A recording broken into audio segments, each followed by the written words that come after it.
All right, thank you. Thank you. You know, in this room we have something in common, and that is a passion for science. I'm just curious, how many are engineers or have science background? Let's see a show of hands. All right, got a lot of us out there.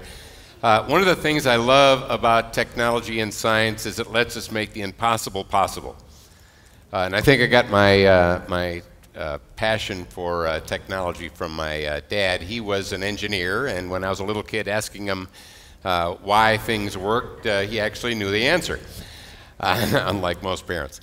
Anyway, with doing the impossible, think about it. I mean, ever since the dawn of time, we've been doing impossible things. Give me a new tool, I'll change the world. Imagine what it was like at the dawn of time when someone showed off the first wheel. Hey, I'll change the world with this thing. Of course, word spread slow, change spread slow. Even when they came up with the first telephone, change spread slow. I mean, who would you call?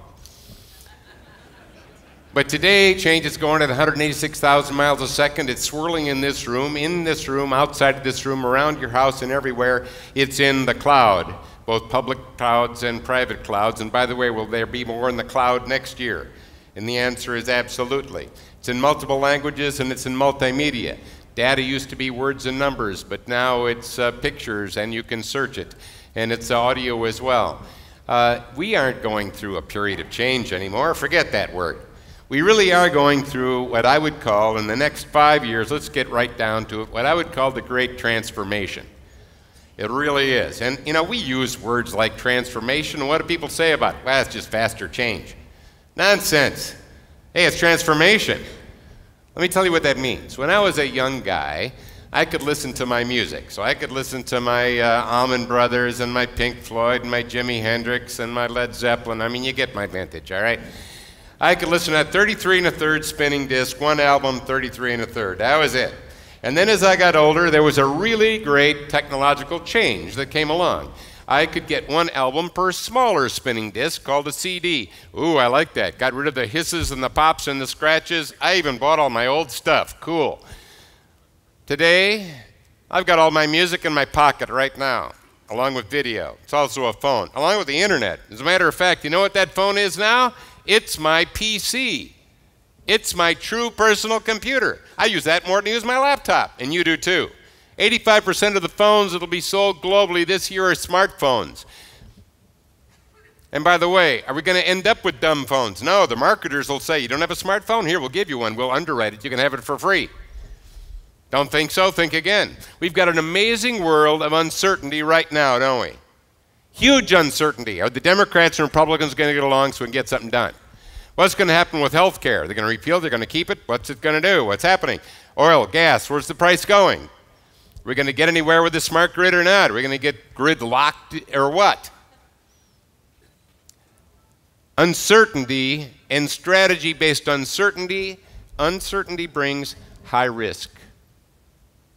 Strategy based on certainty brings low risk and high reward.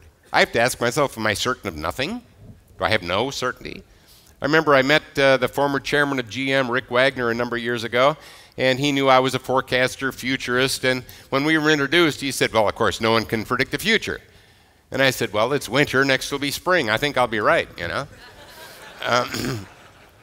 By the way, what did I just do? I gave you an example of a cycle. There's over 300 known cycles, weather cycles, biological cycles, business cycles that let you anticipate the future. When are the kids going to school next year? You already know when they go back. When is summer vacation happening? When are the farmers going to plant? When are they going to harvest?